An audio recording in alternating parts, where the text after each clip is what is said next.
Abraçar árvores é uma maneira de mostrar que você se preocupa com elas. 1, 2, 3, 4. Olá, pessoal! Bem-vindos a mais um Que Bicho é Esse? Eu sou a Miriam Perilli e o episódio de hoje é sobre a jaguatirica, Leopardus pardalis.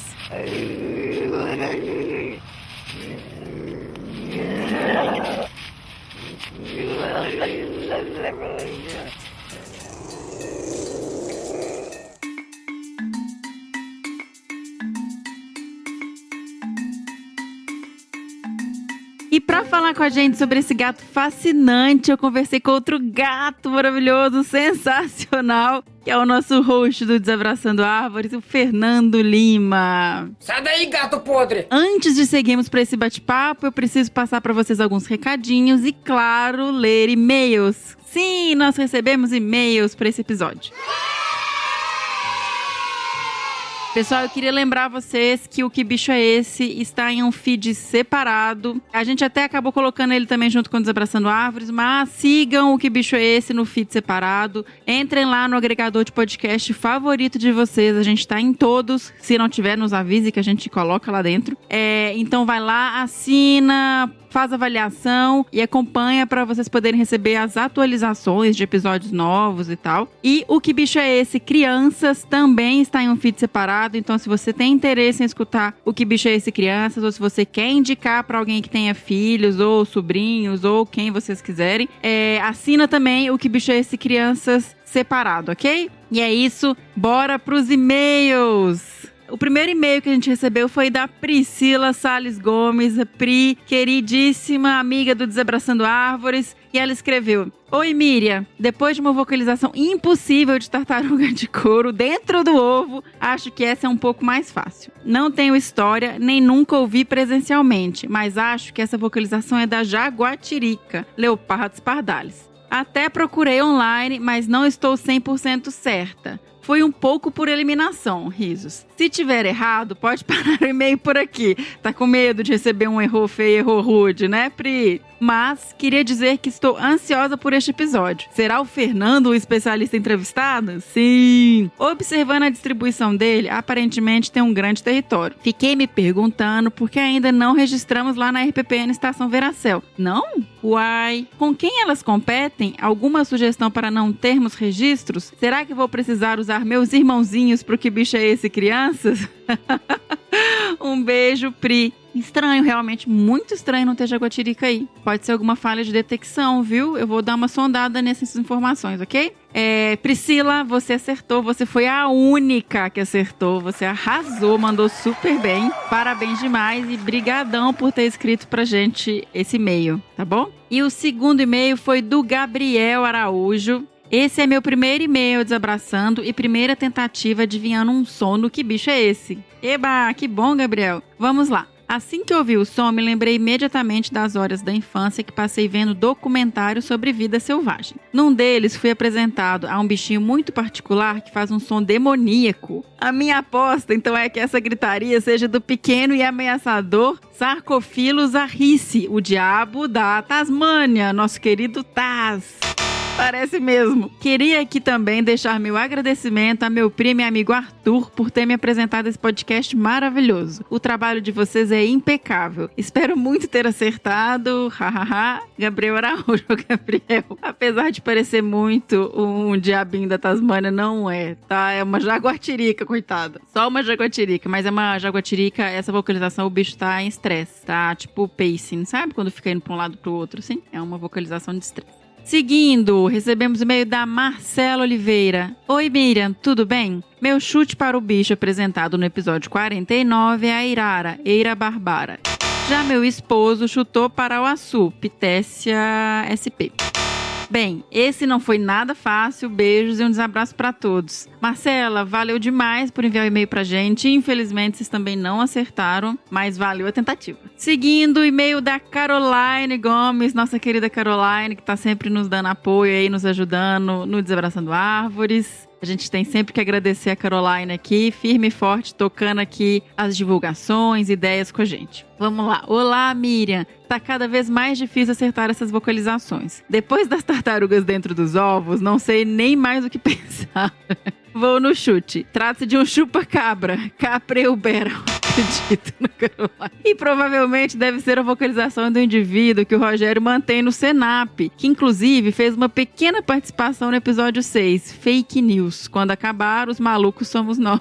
Aê, agente Mulder. Rogério aí, nosso agente Mulder da conservação, que mantém escondido no Senap um chupa-cabra. A gente comenta isso em vários episódios, mas a Caroline pontuou aqui o episódio 6 do Desabraçando Árvores. E aí ela continua. Mas bem que poderia ser, hein? Brincadeiras à parte, o meu chute seria a ariranha. Mas como esse animal já apareceu por aqui, no episódio 27, chuto que é a vocalização da Irara, Eira Barbara. Acertei ou errei feio, errei rude? Errou. Errou feio, errou rude.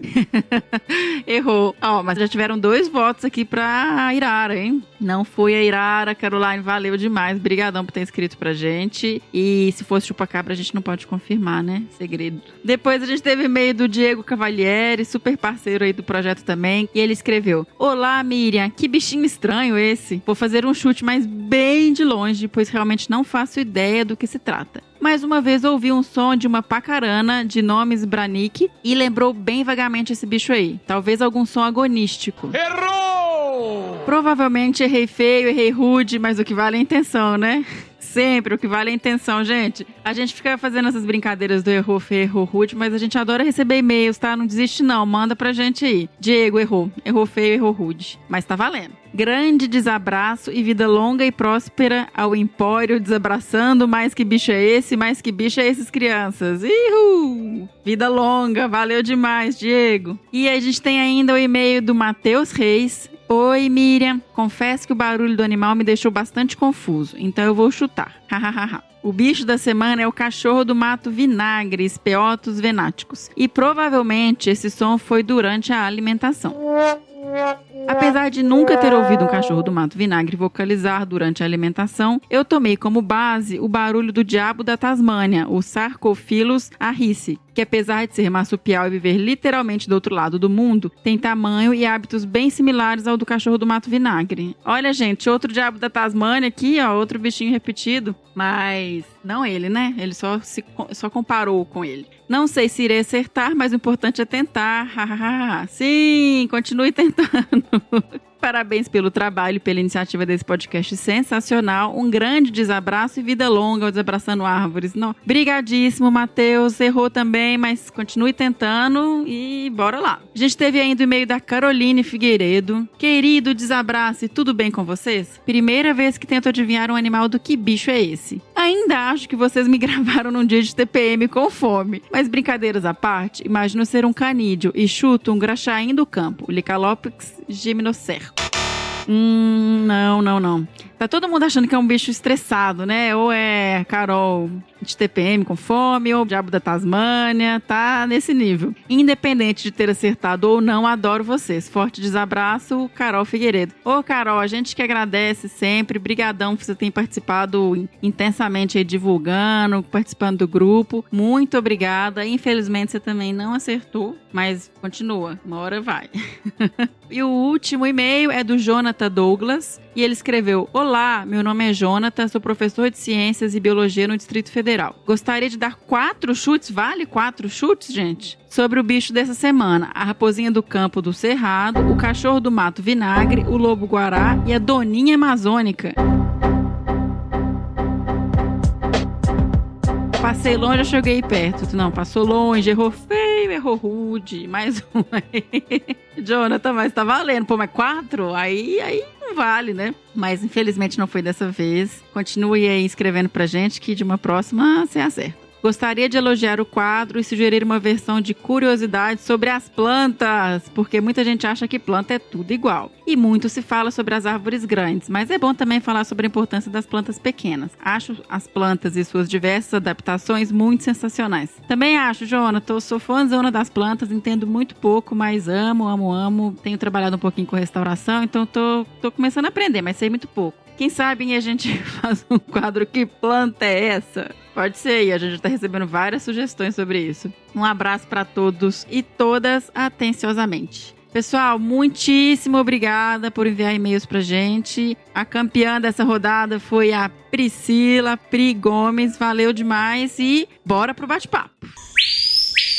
Mas antes de começar a nossa entrevista, eu preciso primeiro apresentar quem é o nosso convidado para falar sobre as jaguatiricas. Fernando Lima possui graduação em Biologia pela Universidade do Estado de Minas Gerais e especialização em Manejo de Espécies Ameaçadas pela Universidade de Kent, na Inglaterra, e mestrado em Zoologia de Vertebrados pela PUC Minas. É pesquisador do IP, Instituto de Pesquisas Ecológicas, desde 2003, atuando em pesquisa e manejo de onças e mesopredadores em paisagens fragmentadas. É coordenador executivo do Plano de Ação Nacional para Pequenos Felinos, o PAN, que tem a coordenação do Rogério Cunha de Paula, do Senap e ICMBio. O Senap, que é o Centro Nacional de Pesquisa e Conservação de Mamíferos Carnívoros, né, um centro do ICMBio, e que está sempre aí na vanguarda desses planos de conservação de biodiversidade, então são eles que tocam esses planos para mamíferos. Além disso, o Fernando tem expertise em ecologia de paisagens, sistemas de informação geográficas, data science e é doutorando em ecologia e biodiversidade pela Unesp de Rio Claro. É associado ao Laboratório de Ecologia Espacial e Conservação, o LEC, além de criador e apresentador do podcast Desabraçando Árvores. Então, vou conversar agora com o Fê e eu só queria fazer um comentário aqui, gente, que eu tive que convencê-lo a gravar esse episódio. Ele não queria, porque ele acha que tem pessoas trabalhando com jaguatirica atualmente, né, que estão mais aí no campo,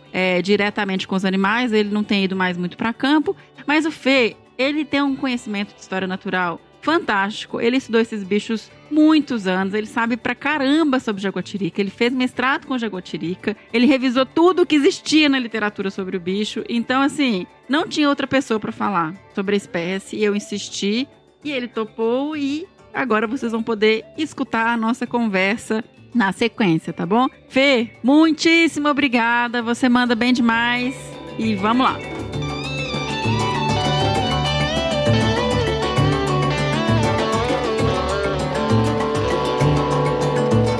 Olá, Fernando! Bem-vindo ao Que Bicho é Esse? Ao Desabraçando Árvores. Que prazer enorme receber você aqui para falar com a gente sobre jaguatiricas. Opa, sensacional! Sempre um enorme prazer estar aqui nesse podcast e falar de mais um gatinho. Muito obrigado pelo convite. Vamos lá. Como é de praxe aqui no Que Bicho é Esse? A primeira pergunta é: quem são esses bichos incríveis que são as jaguatiricas que te fascinam tanto? Então, a jaguatirica, ela é um felino, né, de médio porte, da família aí dos gatinhos, né, classificada como fofofauna, dos gatinhos fofinhos. Ela tem uma grande distribuição, né? Ela vai desde o sul dos Estados Unidos até a Argentina. É óbvio que existem algumas lacunas, né, nessa distribuição toda, mas é um animal aí com essa grande distribuição. Um macho bem grande, ele chega aí a 15, 16 quilos, mas isso é o recorde de literatura, né? Então, de maneira geral, você não acha bichos tão grandões assim. E as fêmeas geralmente tendem a ser menor. É um gatinho pintadinho, né? Uma mini oncinha. Ela tem esse padrão amarelo com pintas e rosetas, formando uma espécie de correntinha.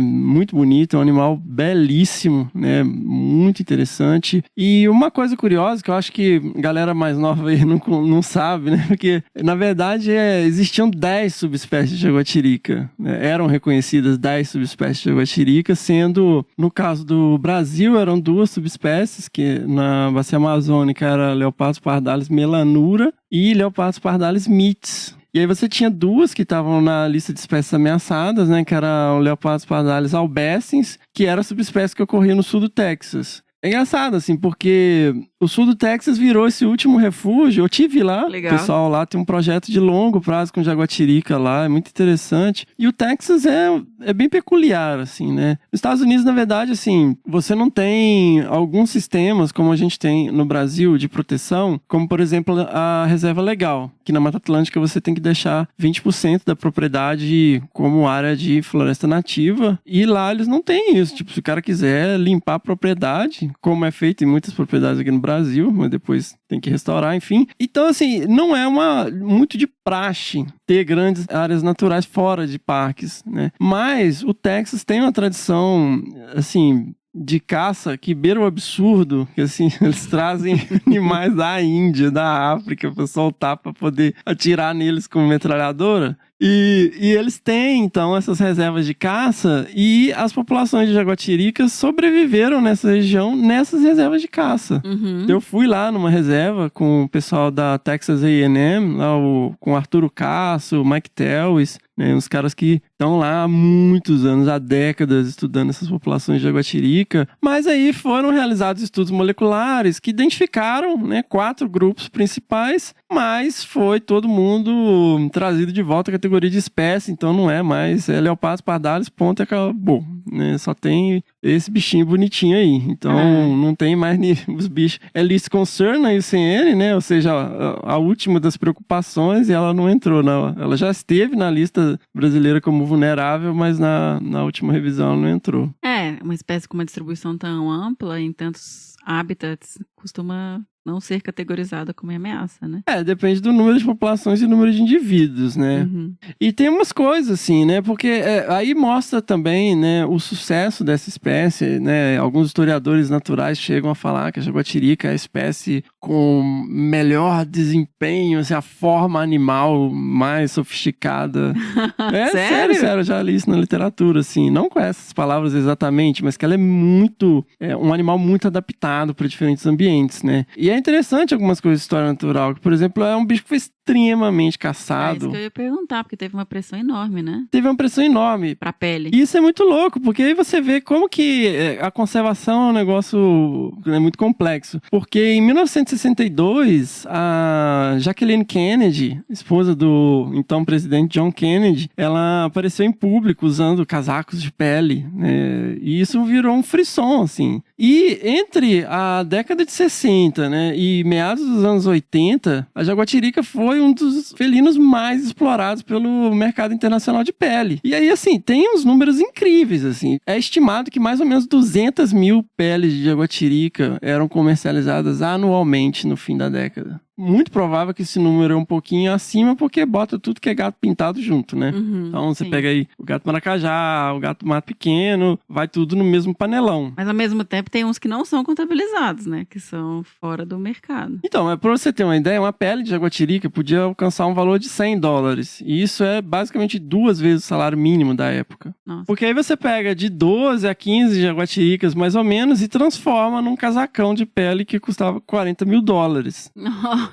Então era um negoção. E esses bichos eram muito caçados, foram muito caçados. E aí é incrível você ver como as populações recuperaram, né, dessa enorme pressão. Fernando, voltando um pouquinho aqui algumas informações de ecologia básicas, o que a gente já sabe sobre a jaguatirica, assim, o que ela come? Ela é um predador. Então, ela é um predador, né? Felinos têm essa característica, são estritamente carnívoros, e ela caça ativamente, varia muito, né, de região para região, que está disponível, né, mas é principalmente roedores, pequenos ratinhos, né, até ratinhos um pouco maiores, aves, lagartos, até peixes, né, animais às vezes que ficam represados lá no Pantanal, né, quando baixa a água. Você já viu isso, né? Já vi, gente, o bicho pescando, fiquei um tempão sentada vendo o bicho de noite, né, com o siribim, e vendo, assim, o bicho com a luz pertinho dele, e nem aí, continuou lá comendo, feliz e contente. Maravilhoso. Então, assim, é um animal que varia bastante a dieta de acordo com o ambiente e com a disponibilidade, mas é um padrão que a grande base são, né, roedores. Mas pra você ter uma ideia, o bicho... Em média, ela tem que comer mais ou menos meio quilo a 800 e poucos gramas de carne por noite. Por noite? Toda noite? Por noite. Então é um bicho estritamente noturno. Lógico, existem variações. Você pode encontrar com bicho de dia e tal, em situações adversas e tal. Mas o padrão da espécie é bem noturno. É um bicho que tem esse comportamento de caça, né? De espreita. Então ela fica num ambiente ali à espera de uma presa tal, meio que de tocaia. Existem relatos, inclusive, até de bicho que fica meia hora parado ali na mesma posição. De espreita, e aí ela vai para outro lugar e assume esse comportamento de caça de novo. Então, geralmente, quando a gente registra ela tá de passagem, vamos dizer. Entendi. E assim, é lógico, ela também faz busca ativa, né, usando olfato, audição e tal, atrás de animais. Teve um estudo muito interessante com os nossos amigos da Argentina, né, que o pessoal fez uma relação. Na verdade, eles estavam interessados, assim, em comparar trilhas recém-abertas, né, ou com trilhas já abatidas, né, com mais uso uso, onde eles colocavam armadilhas fotográficas, né, que são câmeras com sensor de movimento, e o bicho passa ali, ela faz um registro, seja de vídeo ou de foto, e eles perceberam que havia uma tendência delas usarem as áreas mais sujas durante a lua cheia, e as áreas mais abertas durante a lua nova. Né? Então, assim, o bicho, ele realmente evita se expor. É praticamente um fantasma, e é muito louco, assim. Eu vi uma vez, tô atravessando uma trilha aqui perto de casa, inclusive, né? A Miriam fala que é mentira, porque é impossível ter visto uma jaguatirica atravessando a trilha, e eu pauto pela experiência que eu tive encontrando uma onça pintada, né? Um bicho que chega a muito mais que 100 quilos, que é amarelo com pintinha preta, né? E pela distância que eu tava, e o bicho tava bem no meio da vegetação, às vezes eu virava pra falar com o assistente de campo que tava comigo, e quando eu voltava pra olhar onde ela tava, eu não conseguia ver a silhueta dela mais, né? Eu ficava olhando, ela tava exatamente no mesmo lugar. E é uma camuflagem incrível. E a jaguatirica, associado a esse comportamento noturno, né, ela tem essa característica, assim, de ser um animal bem discreto, não é fácil de ver, né, exceto em alguns biomas, como o Pantanal, por exemplo, mas aqui na Mata Atlântica é osso duro, assim. Inclusive, Fê, quando a gente pensa nesses animais que são importantes predadores de roedores, eu queria que você falasse um pouquinho dessa questão de papel ecológico mesmo, de regulação de populações, etc. E até trazendo um pouquinho de informação mais ou menos relacionada a isso, no nosso artigo, né, no meu artigo do doutorado, qual o Fê é coautor, a gente queria saber a ocorrência dos animais, o que podia explicar a ocorrência e a co-ocorrência desses animais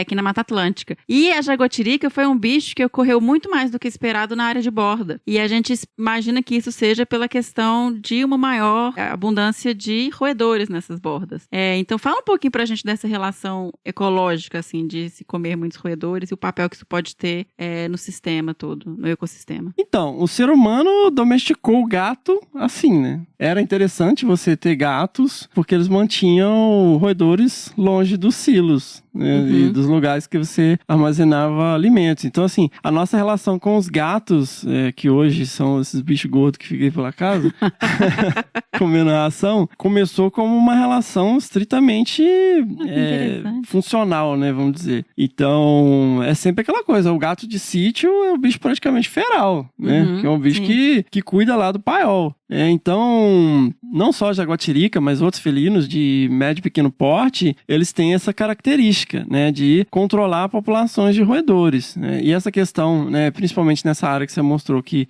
tinha algumas áreas de lavoura próximas, né, principalmente pequenas propriedades e tal, é comum você ter os bichos caçando ali nessas regiões. A jaguatirica, ela é extremamente associada a ambientes arbóreos, com uma densidade, não precisa ser exatamente arbóreo, mas você tem que ter cobertura florestal. Sejam os chaparrais, né, no México, que é aquela vegetação arbustiva, cheia de espinho, né, como a gente vê também esse tipo de vegetação, né, análoga, né, na caatinga, é um tipo de cobertura, então ela precisa disso. Então ela não é um bicho que fica muito em ambientes abertos, né, embora ela frequente ambientes abertos, mas ela vai nesses ambientes, mas ela está sempre associada a uma área ali de floresta próxima, uma área com cobertura florestal próxima para se abrigar. Entendi. Então, a minha avó costumava falar, quando os gatos saem, os ratos fazem a festa. Então, quando o pessoal, por qualquer razão, sejam essas questões que tivemos no passado, de caça relacionada ao mercado de pele, seja por retaliação, porque também é um animal que mata animais domésticos, né? Pintinho, galinha. Sim. Então, o pessoal mata e tal, e isso prejudica, né, esse controle proporcionado por esses animais. E vamos falar um pouquinho agora de reprodução? O que a gente já sabe, assim, sobre esses processos nesses animais, assim? Eles se encontram, macho e fêmea, são quantos filhotinhos?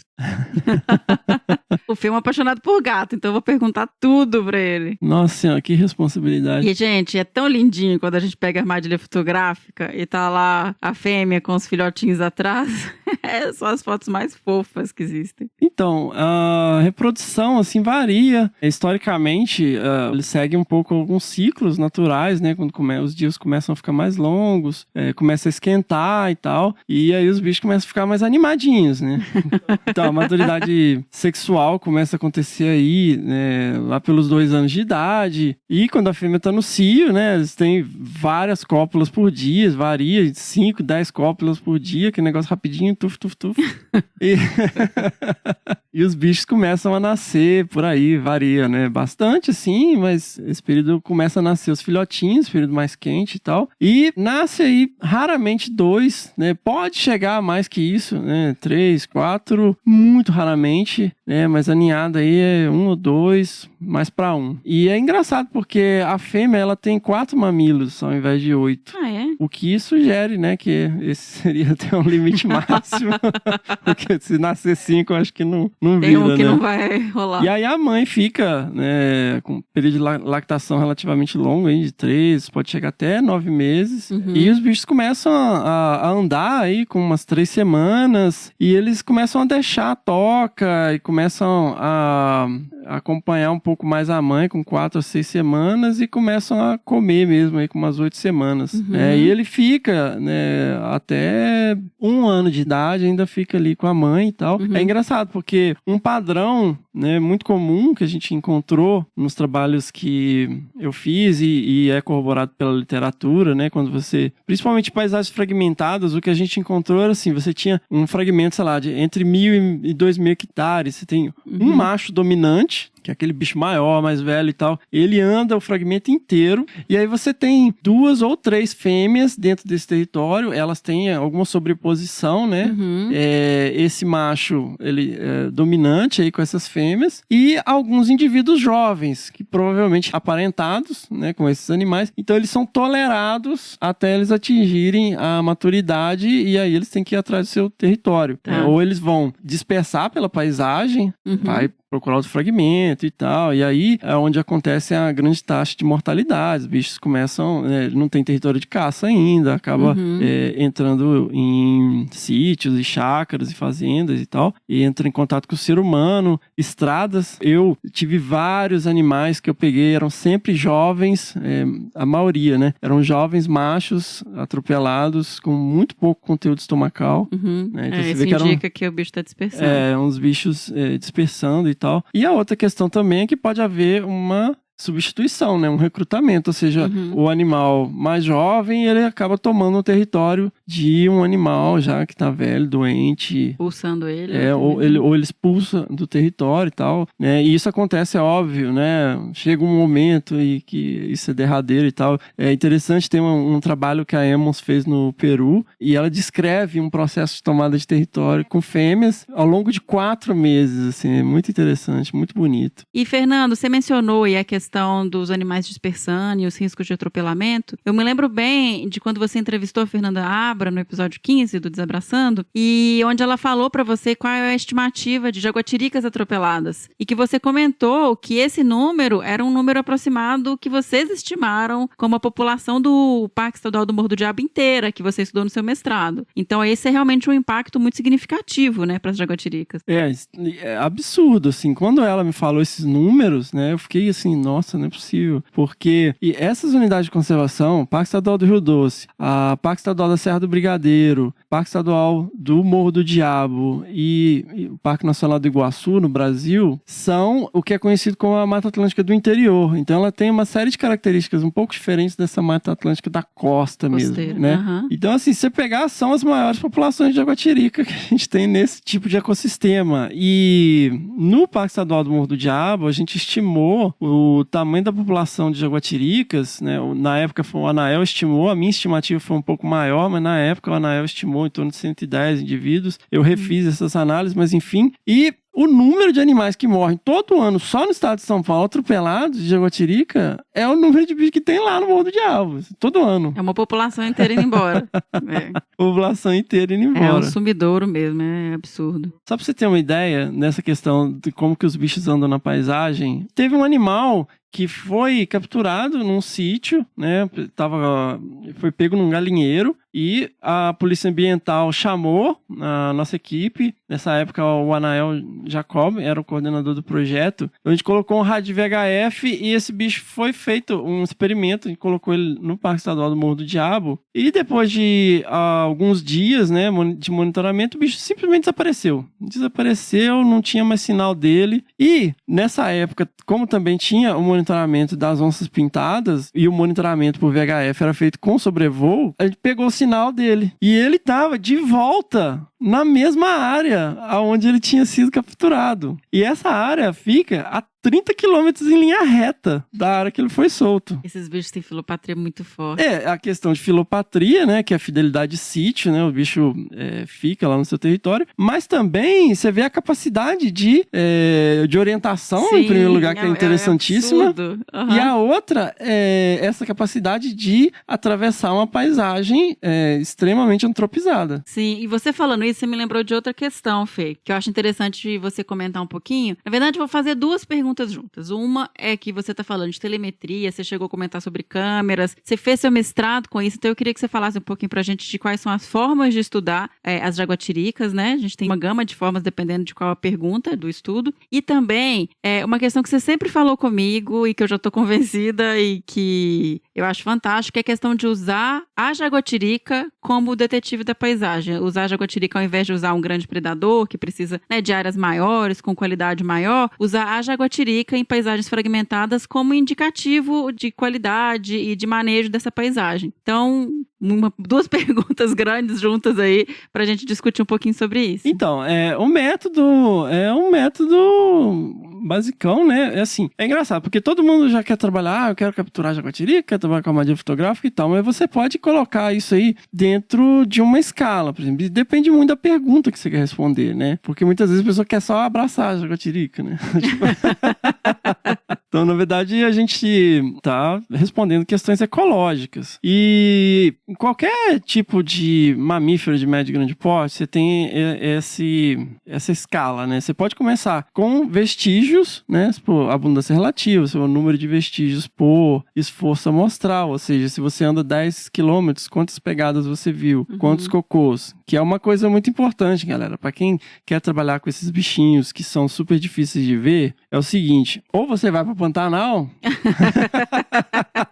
que aí você vê os bichos, ou se você trabalha em outros biomas, você tem que se acostumar com a ideia de que, e o meu orientador falava isso, você não vai trabalhar com gatos, né? Você chegava, eu quero trabalhar com jaguatirica. Não, você não vai trabalhar com jaguatirica. Você vai trabalhar com pegadas, cocô, carcaças, fotos, vídeos, basicamente isso, né? Com muita sorte, você tendo grana, você vai conseguir fazer um estudo com movimento e tal. Mais uma vez, respondendo questões ecológicas, né? Você vai capturar o bicho só porque você quer capturar. Sim, e mesmo porque esses equipamentos são muito caros, né, Fê? A gente, por exemplo, acompanhou um estudo de saúde das jaguatiricas, que a gente capturava, tinha elas na mão, mas não tinha equipamento, era só mostrar e soltar. Então, e aí você, né, pode fazer um estudo básico, vou fazer a abundância relativa, então você vai, aliás, antes de abundância relativa, presença e ausência, pergunta mais básica, tem ou não tem jaguatirica aqui? Então você pode fazer isso através de vestígios indiretos, pegadas e tal. Você pode achar animal atropelado, uma evidência muito clara de que o bicho existe ali, ou pelo menos existia, né, se esse fosse o último. Você pode identificar através das fezes, mas aí precisa de marcador molecular, né? Mas você pode fazer estudos de dieta através das fezes, né? Então você identifica lá o conteúdo fecal, né, a proporção de cada coisa e tal. A abundância relativa, como eu falei, você anda por um determinado trecho, quantos vestígios você viu e tal, que óbvio que existem exceções, mas 99,99999% das vezes você não vai ver ela.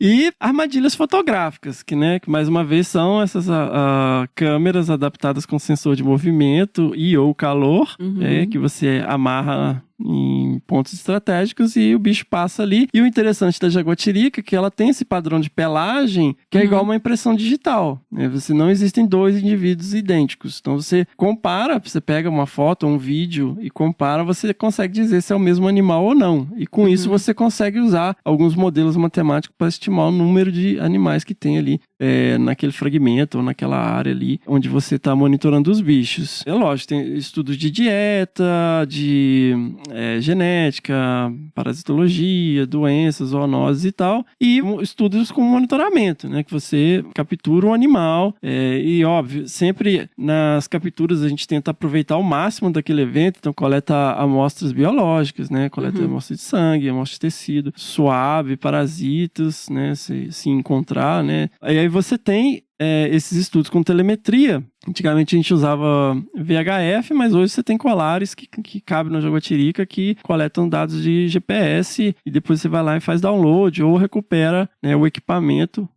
Ele solta sozinho, você recupera e faz o download dos dados. E vê os padrões de movimentação do bicho e tal. Mas, geralmente, são equipamentos que custam muito caro. Muito caro. Então, tem alguns projetos bem legais fazendo isso, né? E a coisa chata é que a Jaguatirica, como ela não está na lista de espécies ameaçadas, e ela é list concern na IUCN, e é um animal, assim, relativamente comum, apesar de ter um apelo enorme, fofofauna, um gatinho e tal, ela sempre fica na rapa do tacho da onça, né? Uhum. Então, assim, é muito difícil você conseguir recursos. Só pra Jaguatirica. Só pra Jaguatirica.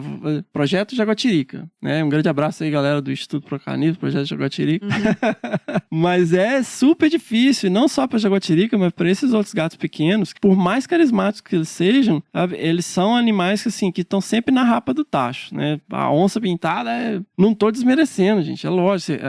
O estudo com onça pintada é extremamente caro, a logística é cara, o equipamento é caríssimo para você monitorar uma onça pintada. Mas aí entra, respondendo essa sua pergunta em relação à questão da paisagem, né, que sempre foi o foco do meu estudo lá, e infelizmente, assim, a gente penou para conseguir recurso pro projeto na época. Nossa, você tem uma história trágica, né? Que vocês conseguiram o recurso, mas não chegou os equipamentos? Tem, então. A gente comprou, acho que foi 6 radicolares, eles não chegaram no Brasil. Deve estar lá em Curitiba. Não sei onde foram, assim. Era caríssimo na época, tava surgindo a tecnologia. Acho que tinha 2 grupos usando tecnologia de GPS no Brasil para onça pintada, e a gente fomos os primeiros a comprar o GPS colar para Jaguatirica e desapareceu num container desse da vida aí. E assim, aí a gente não tinha mais dinheiro para comprar outros. Eu fiz meu mestrado com armadilha fotográfica. O que acontece? A Jaguatirica, como ela é menor, né, então ela ocorre em áreas menores, né, ela precisa de presas menores e tal. Então, muitas vezes você, como no caso da Mata Atlântica, a onça pintada existem 3 populações principais e algumas outras perdidas aí. Sim. Então, assim, no contexto de paisagem, por exemplo, esse animal que eu descrevi, que a gente soltou ele apareceu 30 quilômetros. Se a gente monitora por onde esse bicho passou e o padrão que a gente detectou em outro animal também, que ele usava uma parte de um grande fragmento, mas ele usava todo um mosaico de matinhas ciliares, de pequenos fragmentos ao redor. Sim. Ou seja, é um animal que consegue transitar pela paisagem fragmentada e indicar quais são as áreas mais legais, por onde a fauna passa. Ela é uma espécie da paisagem. E como é uma espécie que você consegue encontrar em diversos locais, desde que tenha cobertura florestal, minimamente preservado, ela pode responder a perguntas ecológicas super interessantes para a restauração da paisagem, para a formação de corredores, para as áreas prioritárias, né, para conexão, e em áreas onde você, de repente, não tem outras espécies que poderiam fornecer essa informação. Né? Porque muitas vezes o foco tá todo no macaquinho criticamente ameaçado de extinção, mas o macaquinho não consegue sair 500 metros para fora do fragmento florestal, né? Mas essa espécie pode fornecer informações super interessantes sobre a paisagem e mostrar, né, os caminhos mais interessantes para você promover conexão, não pelo que a gente considera como prioridade, mas pelo que a espécie está mostrando através do seu comportamento e do seu padrão de movimentação, né? Mas assim, do ponto de vista ecológico, é bem interessante, mas aí a gente colocar isso em prática, assim, é um pouco mais complicado, porque, como eu falei, a prioridade geralmente não são as espécies não ameaçadas. Né? Sim, mas é perfeito, até porque a logística de pegar esses bichos também é mais fácil, não sei como falar, do que pegar uma onça pintada, que além de ter menos, existe um processo muito mais trabalhoso de captura. E assim, se você comparar com outros gatos menores também, que têm distribuições mais restritas, tem abundâncias menores, né? Inclusive, existem alguns estudos demonstrando que existe uma competição intra-guilda, né?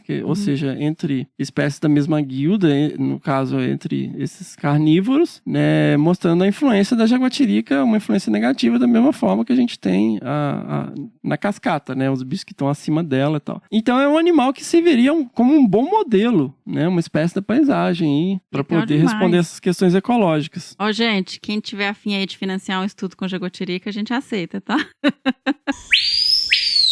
falando um pouquinho dessa questão das ameaças, a gente falou inicialmente sobre o tamanho da pressão de caça que esses animais sofreram no passado em relação à caça para pele. A gente comentou o impacto enorme que elas sofrem com atropelamentos. E você chegou a mencionar brevemente a questão também dos conflitos, da questão de predação sobre animais domésticos. Dentro especificamente dessa questão de predação ou coexistência, como é preferível falar ultimamente, como é essa relação da jaguatirica com pequenos produtores, com predação em cima de frango, principalmente, né, de galinha? É um problema muito comum, né? E, assim, muitas vezes tudo cai na conta, né? Igual o Rogério fala, tudo cai na conta do lobo, né? Mas, tipo, quando o bicho chama muita atenção, tudo cai na conta dele, né? Então, se o gambá vai lá e come ovo, mata pintinho e tal, tem uma jaguatirica por aqui que eu vi. E é engraçado, porque quando você faz entrevista com moradores locais, qualquer região, alguns animais são muito marcantes e a noção de espaço, tempo e quantidade é muito relativa, né? Que você vai lá, quantos macacos pregos você viu? Um bando tinha mais de 100, né? Tudo assim. A onça, você passar com o carro em cima da pegada, a roda do carro não tampa a pata dela, né? O cara viu, às vezes, uma jaguatirica 10 anos atrás, não, o bicho tá pegando aqui no galinheiro. Mas muitas vezes realmente é um animal. Sim. E aí o pessoal mata até na paulada, né? Então, assim, bota veneno, né? O famoso chumbinho, que, assim, é extremamente cruel, assim. Nosso bicho dissolve por dentro, né? Inclusive, ele é usado para matar rato, né? Então, às vezes pode ser uma coisa indireta ou pode ser direta, né? Às vezes, quando eu era criança, às vezes o pessoal punha veneno para gato doméstico, né? Vários gatos da minha avó morreram com veneno, a gente pegava, às vezes, pedaço de frango, você abria assim, tinha lá os chumbinhos, dissolve o bicho por dentro, né? Então, às vezes, pode ser através de comendo um rato envenenado ou pegando, às vezes, com isca mesmo. Inclusive, é uma estratégia que foi descrita na Argentina, lá no doutorado do nosso amigo Agustín Paviolo. Ele fala isso, que o pessoal, eles matavam a onça com veneno porque ela demora muito pra morrer, ela desidrata e aí fica mais fácil tirar a pele. Pra você ver o nível da parada. Esses bichos, né, têm essa resiliência, mas esse é um problema sério em várias regiões, assim, porque o pessoal realmente coloca armadilha, pede pra levar embora, chama alguém pra pegar, né? Muitas vezes, às vezes, o bicho fica encurralado no galinheiro. A gente teve um relato, né? O moleque matou na paulada uma jaguatirica. Teve alguns, quando na época que a gente estava fazendo entrevista, eu registrei uns 3, inclusive com a pele lá, a moça me mostrou. Então, do bicho entrar e ficar preso dentro do galinheiro. E acontece também aquela coisa do chupacabra, né? O bicho às vezes mata vários animais de uma vez, né? Tá ali no frenesi. Até antagoniza com animais domésticos também, né? Porque, assim, o cachorro doméstico, ele caça muito, né? Se o bicho é solto, assim, esses cachorros de sítio e tal, eles encurralam o bicho e mata mesmo, né? O bicho, por alguma razão, eles conseguem pegar, destroem, assim. No YouTube tá cheio de vídeo mostrando, né? É horrível, assim. Os caras matam na crueldade e o bicho cai, eles deixam os cachorros pegar, e o cachorro simplesmente vira carne moída. Vira carne moída, E esse é um problema. Atropelamento é um problema seríssimo, né? Como a gente falou, né? Alguns animais, eles acham que a melhor forma de lidar com faróis é ficar olhando pra ele. Para na frente do carro. Então, a questão do mercado de pele, a gente não tem mais esse problema, assim, são coisas pontuais, assim, pouquíssimos registros, né? Hoje em dia, quem coloca um casaco de pele tá sujeito a tomar balde de tinta e de sangue, né? Com esses desfiles de moda aí, isso é uma coisa socialmente inaceitável hoje em dia. Então, o comércio não é algo que acontece, assim, pode acontecer esporadicamente, mas uma coisa muito pontual. Ela tá na Convenção Internacional para o Comércio de Espécies Ameaçadas, ela tá no Apêndice 1, que é o mais restritivo, se eu não me engano. Essas têm sido as maiores ameaças, assim, mas os bichos estão aí resistindo, né, na paisagem fragmentada. Existe alguma avaliação populacional do bicho em larga escala? Porque ele não tá nas listas de ameaça, então ele não entra nos planos de ação para conservação, certo? E existe algum esforço para isso? Existe alguma coisa publicada? Bom, ela não tá nesse ciclo, né, da avaliação dos pequenos felinos, mas existem iniciativas pontuais aí, tem vários grupos de estudo, né, um animal, assim, que é relativamente comum de você pegar em unidades de conservação, onde o pessoal tá fazendo amostragens, né,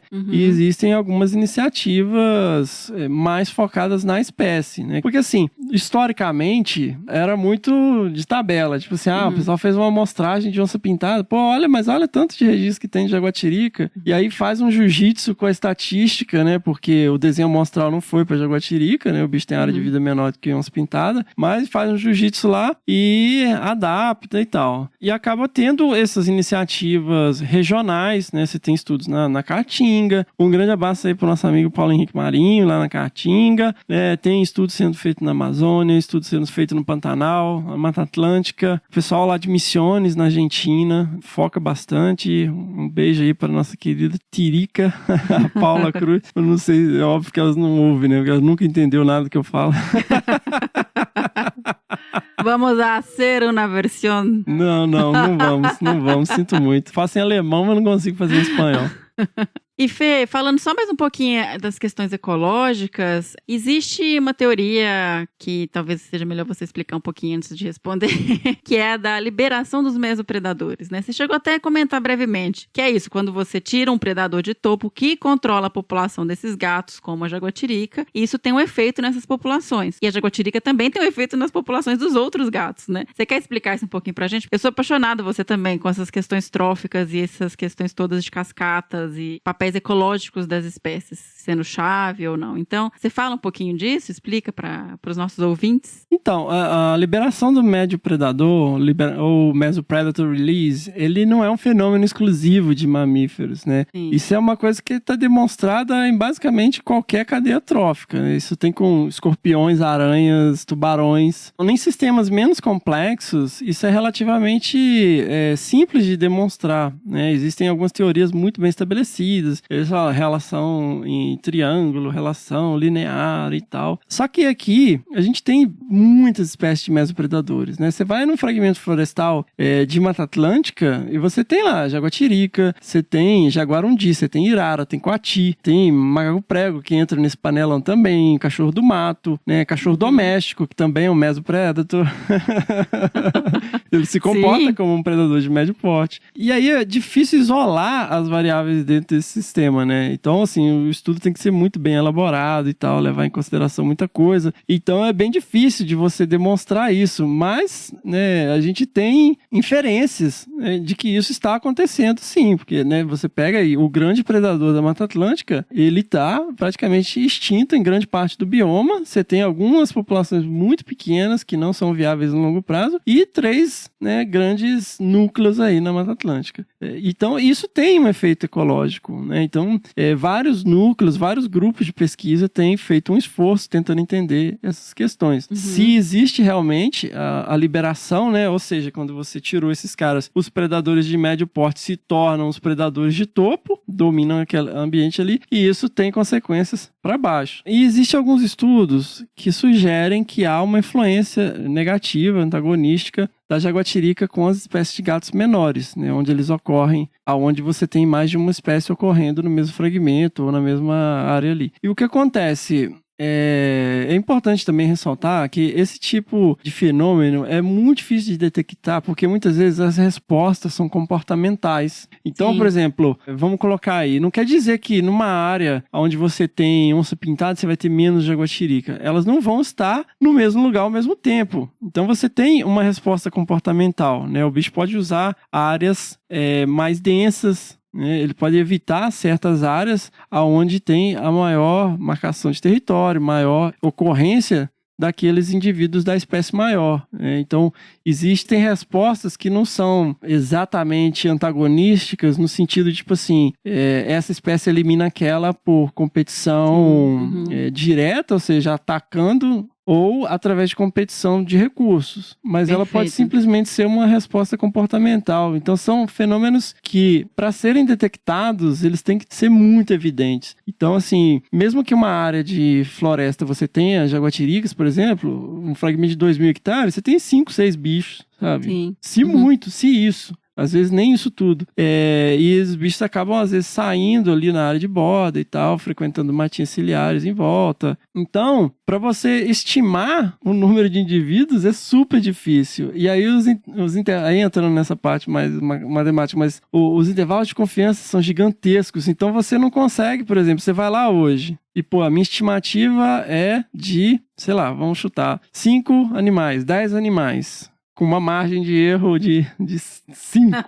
Do mesmo tamanho, né? 5 para menos, 5 para mais, sabe? Sim. E aí no ano seguinte você vai lá, tem 12. A estimativa é de 12. E você não consegue dizer se a população cresceu ou não, sabe? Ou se foi uma questão de você ter simplesmente pegado mais registros. Então é muito difícil você determinar essas interações porque você não consegue fazer essas correlações. Porque geralmente os dados são poucos, né? Porque é um bicho que ocorre, por mais que a distribuição seja tão grande, ele ocorre em baixa densidade, né? E esses outros gatos menores, pior ainda, né? Um bicho com detecção baixa, né? Então, o estudo desses animais é muito ingrato. Assim, todo mundo acha lindo, mas trabalhar com esses bichos é muito ingrato. Não, e é muito complexo, como você falou, ainda mais quando a gente tem tanta interação entre tantas espécies. E aí você até me lembrou essa questão, que você pode levantar essa dúvida. As onças pintadas estão regulando a população de jaguatirica, ou elas são mais detectadas porque elas usam estradas e as jaguatiricas evitam usar as estradas porque tem as onças. Então você tem a questão do método de amostragem também, que vai diferente, que a gente amostra com armadilha fotográfica em trilha. Então é tudo muito complexo. Fica naquele, né? Tostines vende mais porque fresquinho, é fresquinho porque vende mais, né?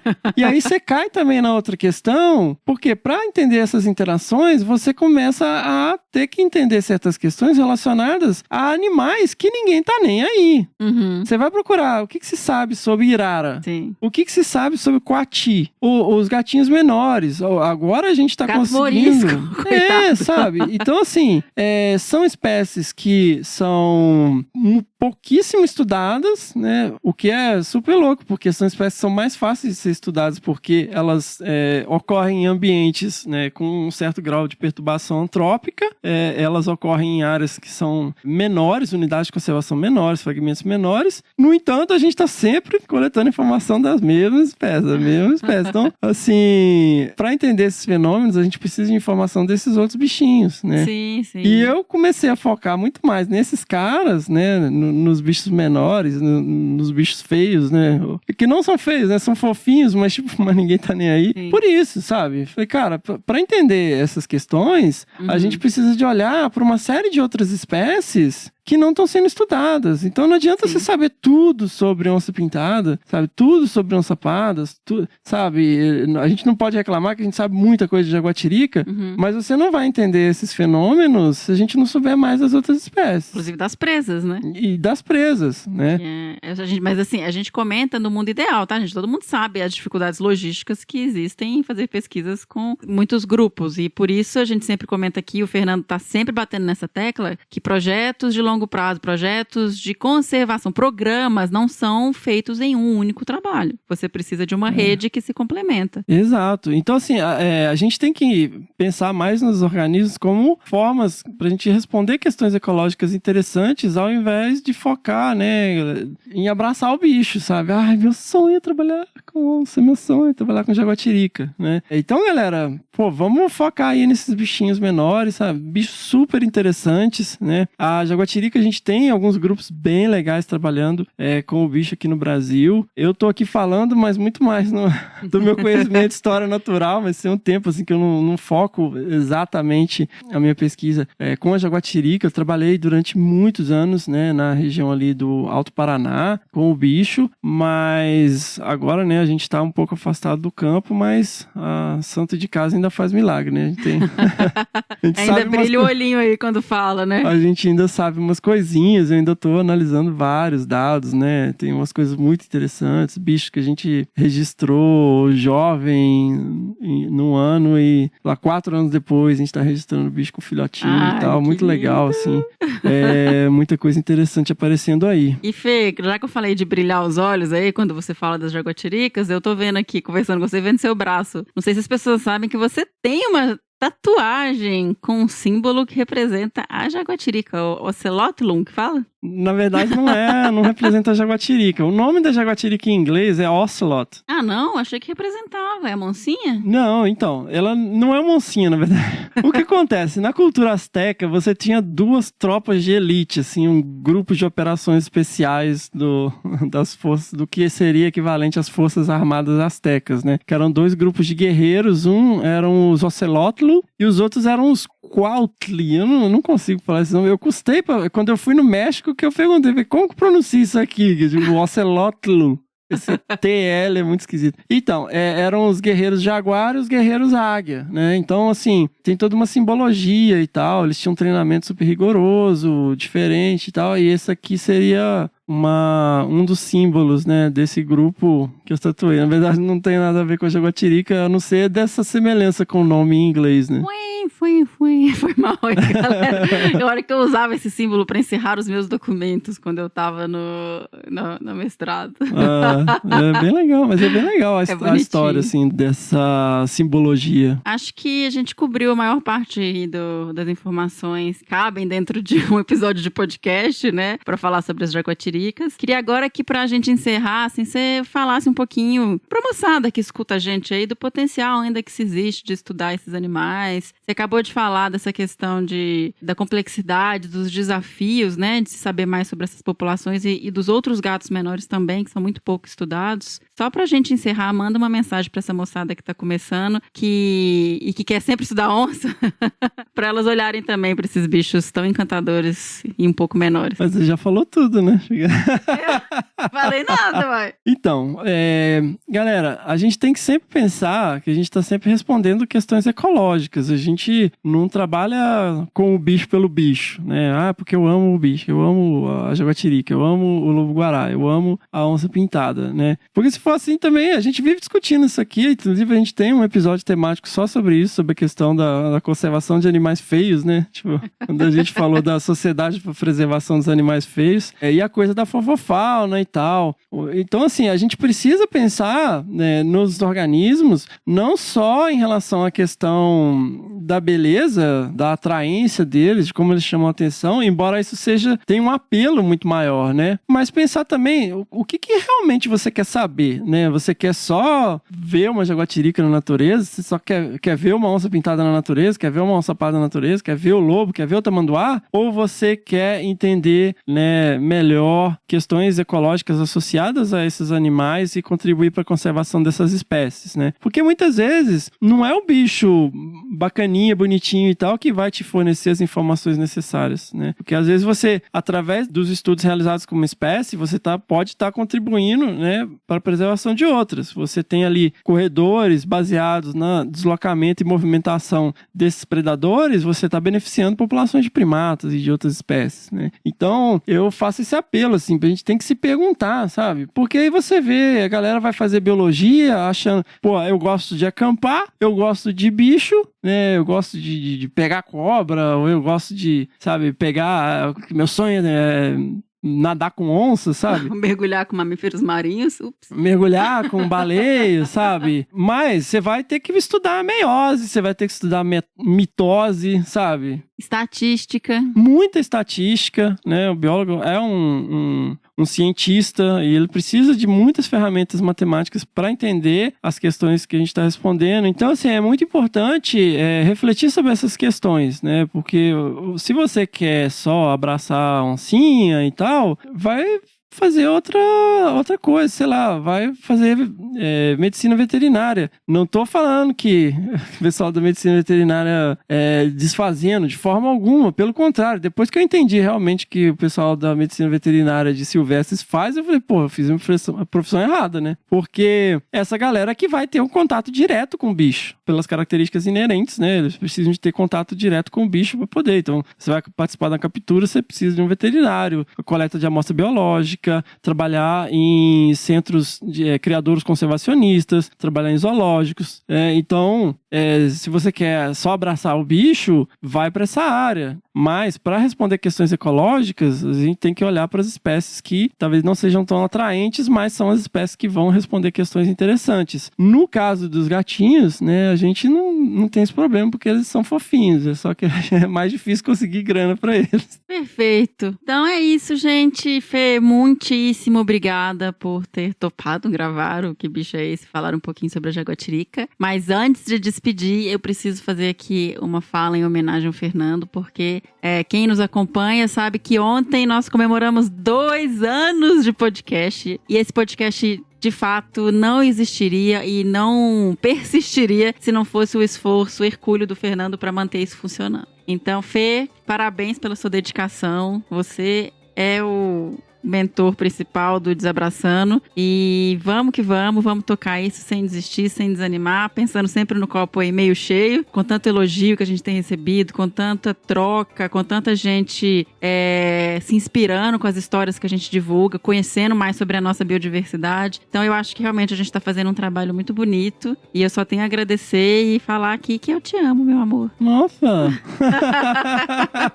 Nossa, obrigado, assim, são 2 anos de muito esforço, né? A gente tá sempre falando isso aqui. Muitas conquistas, assim, muitas coisas legais, outras nem tanto, mas a gente vai seguindo. Uma coisa que a gente não falou também é que a jaguatirica tem uma coisa tão simbólica, né? Que, embora eu nunca tenha visto... É verdade! Embora eu tenha visto só uma vez, por acaso, assim, participando de várias... A gente capturou vários animais e tal. É tão simbólico que eu te pedi em casamento no dia que eu capturei a primeira jaguatirica, né? É verdade. Aliança, o nome dela. Exatamente. Episódio 11 do Desabraçando tem a história inteira, se liga lá. É verdade.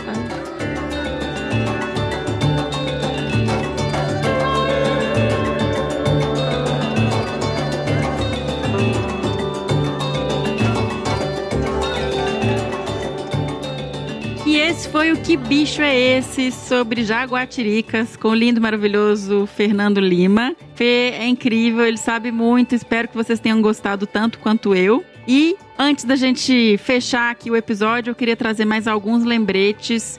Nos sigam nas nossas redes sociais, no Facebook em Desabraçando Árvores Podcast, no Instagram em @desabrace e no Twitter também em @desabrace. Além disso, se você curte o projeto, você tem condições de nos apoiar, você pode doar a partir de R$1 dentro das plataformas Padrim em www.padrim.com.br/desabrace ou no Catarse em www.catarse.me/desabrace. Quem tiver interesse de fazer uma única doação pontual, pode fazê-la pelo PicPay em @desabrace. E lembrando também de quem souber ou desconfiar de qual foi o bicho que a gente passou... A gente não passou bicho no último, né? Foi um episódio especial. Então não tem vocalização dessa vez. A gente vai fazer um episódio especial sobre outro bicho que vocês ainda não vão saber quem é, tá bom?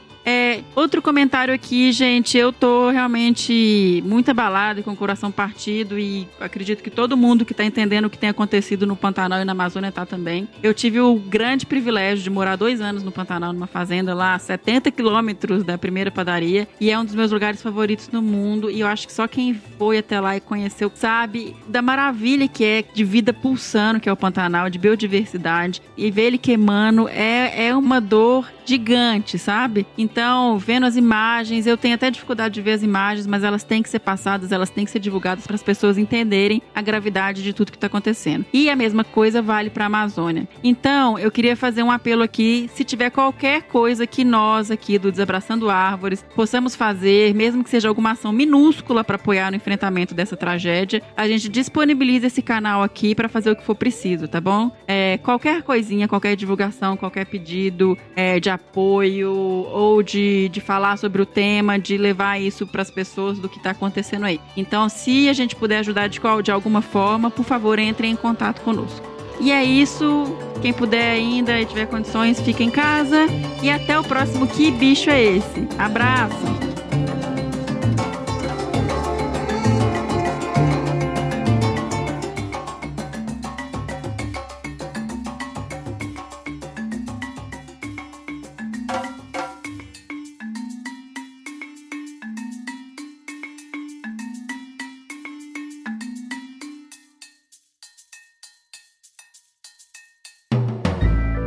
Mais um produto com a edição Senhor A.